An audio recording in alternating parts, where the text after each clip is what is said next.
molto soddisfatta di questo progetto di Emergere in Arte, dove vede tre mostre con 4 artisti di eccellenze italiane, anche perché si cerca di dare visibilità agli artisti italiani o locali del Veneto, comunque cercando un artista meritevole di poter promuovere e dare anche la possibilità a questi artisti di essere visti da determinati collezionisti, perché li possono comunque collezionare sia per un discorso di piacere e anche come investimento. Abbiamo Bianca Beghin, che ci sono alcune opere qui esposte, poi magari le vediamo.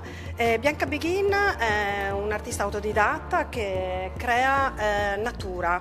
Lei fa dei paesaggi che non sono paesaggi classici, ma bensì riproduce i boschi, gli alberi fondamentalmente. Abbiamo questo intreccio di rami, di alberi. Esatto, di alberi, perché comunque è un legame alla natura, alla nascita, se vogliamo, perché comunque l'albero della vita, e crea queste opere che sono molto suggestive, che catturano l'osservatore e lo rapiscono, lo riportano all'interno dell'opera stessa.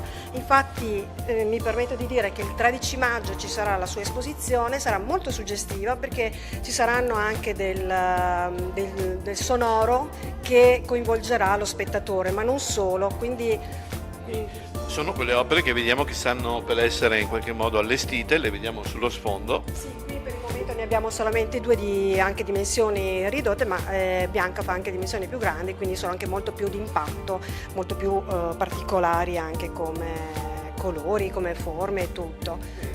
Allora, Leonida, io direi di concludere questa diretta ricordando appunto la vernice. Il 13 maggio, che sarà proprio l'appuntamento diciamo più importante anche dal punto di vista delle istituzioni, sarà Forse presente. avremo anche un ospite eccezionale, ma non lo Possiamo diciamo. dirlo.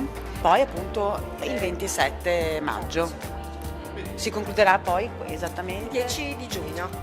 Benissimo. A questo punto non vi resta altro che venire qui al Castello del Cataio. Il tempo è bellissimo e tra l'altro siamo in un ambiente straordinario, un ambiente che sta vivendo anche un momento di rilancio con questi restauri che ci sono, quindi in parte ci sono delle impalcature, ma la bellezza rimane, poi una bellezza interna delle opere che ci saranno qui, quindi vi aspettiamo qui. A presto, arrivederci a tutti.